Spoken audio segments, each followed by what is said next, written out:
Hello from Peru. How are you today? In March, we updated you about future plans regarding upcoming ministries and outreaches.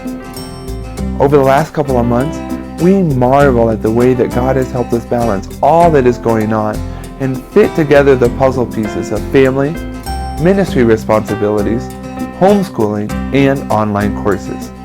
There have been constant reminders of how God has helped us accomplish what we thought was impossible. Aren't you glad we serve the God of the impossible?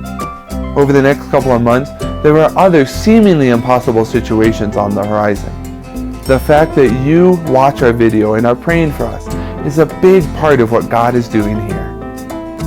March was a wonderful month of seeing God's blessing and provision. After finishing one online course, Aaron had a week without class to prepare for our friends from Kernersville, North Carolina. They arrived on March 22nd, 4 days after Aaron's last online course began.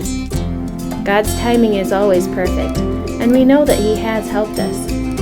The missions team was a huge help and blessing.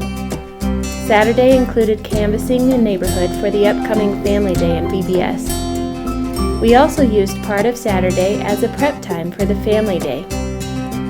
They were troopers and a huge blessing as we were able to hand out over 700 invitations in just a few hours. On Sunday, we had a wonderful celebration of getting to see two individuals baptized. Eliab and Fabiola maturing, and it has been a joy to see them grow.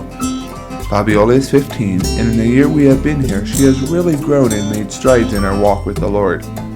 We have finished 2 of 4 discipleship levels with her, and she is hungry to keep going.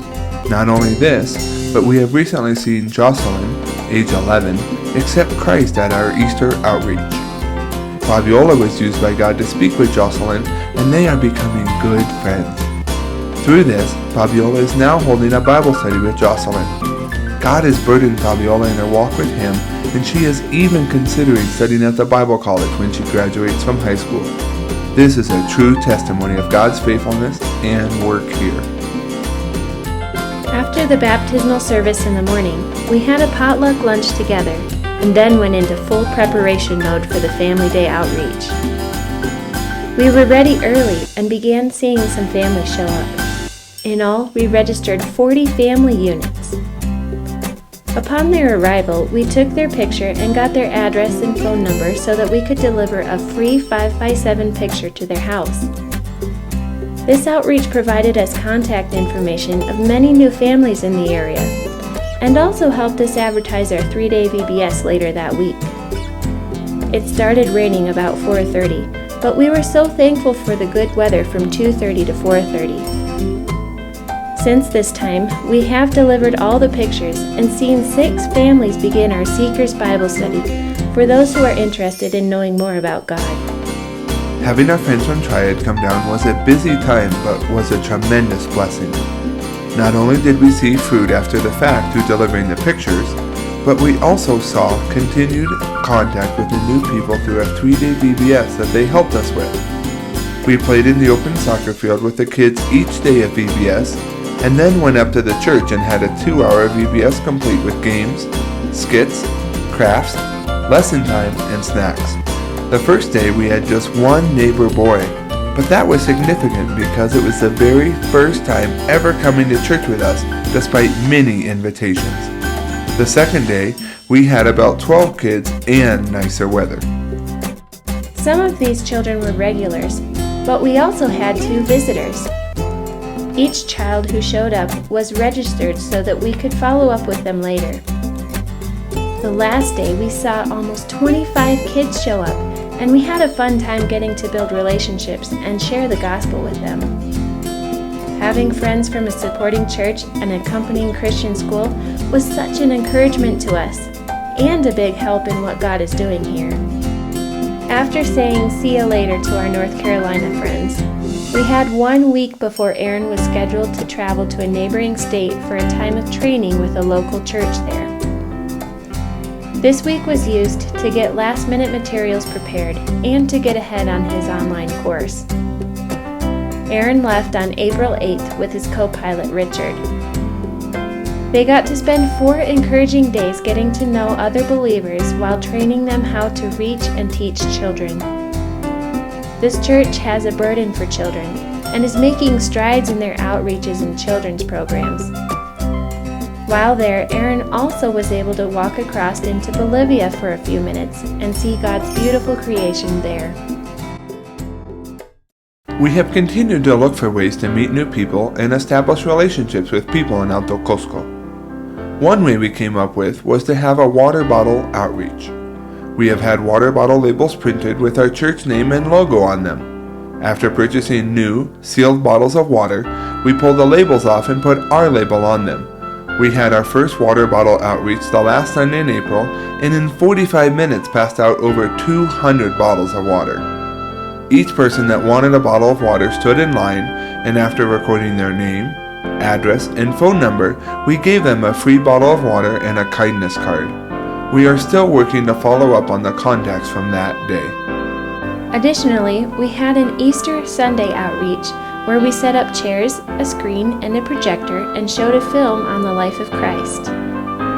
We had about 35 people show up, and we served them refreshments while they saw how Jesus lived and how he gave his life for them. 1 adult and 5 kids asked to speak to us after the video, and 3 of them made professions of salvation. One of them is Jocelyn, who is being discipled by Fabiola. Another one was a woman named Natividad. She came with her kids to the video outreach, and we later realized that her husband Cesar attended our Family Day outreach with their kids, even though Natividad couldn't come. We now host a Seekers Bible study with them as a result of these 2 touches. Christ is growing his church. May 10th brought an end to my online classes that have spanned from August of 2016 until now. During this time, God has provided wonderful training and key information and networking that has been instrumental in planning and starting this church plant. In September, I will begin my supervised 9-month internship. Ken Davis is my academic advisor and will help supervise the requirements related to completing this internship while helping me adapt it to our current church plant. Stan Templeton, a veteran missionary in Lima, has kindly agreed to be my cultural coach as I work to take what I am learning and adapt it to the Peruvian culture and context. Lord willing, I will graduate in May of 2020. Lastly, we wanted to update you on our search for purchasing a property. In November of last year, we met an older gentleman named Mariano while Ken Davis was down here visiting. At the time we met, we learned that he was a member of another church in the downtown area. We started forming a friendship, and by February we had found out that he was wanting to sell land and was willing to sell some of a larger lot that he had. We had become friends, and we saw this as God's provision for us having a property. We were just waiting on one detail to get finalized so we could purchase the land from him. Then, on Thursday, April 18th, I called Mariano to greet him and see if I could visit him sometime that day. His son answered, and in talking with him, he shared that his dad had passed away that very morning. Over the next 3 days, we had multiple opportunities to comfort his wife Carlota, share the gospel at a viewing, and also participate in his graveside service. As you can imagine, this came as a shock to us, but God knew what he was doing, even in this. In the weeks since his funeral, we have continued to minister and reach out to his wife Carlota. A field full of potatoes left unharvested was one way we saw that we could step in and be a blessing. It was a neat time of coming together and encouraging Carlota in helping harvest the potatoes. It wasn't long after that she asked us to come over to her house. Alcides, Richard, and Aaron went to visit her. After catching up, she then said she wanted to lower the price of the land $30 per square meter. Then she asked us if there was any chance we would be able to purchase 1,000 square meters instead of the 800 we were planning. God had already paved the way for our answer. By reducing the cost per meter, we have just enough to purchase the 1,000 square meters and stay within the budgeted amount of $125,000 for land. Please continue to pray with us as we are still waiting on some of Carlota's legal documents to be updated. We thought this process would be completed in the month of May, but that did not happen. Lord willing, it will be completed in June, and we will be able to purchase this land. At the end of July, a group from Indiana is coming down with the hope and intention of helping us with construction. We are stepping out by faith that we will be able to purchase this land before they arrive. Over the next couple of months, it is our desire to grow and to be faithful.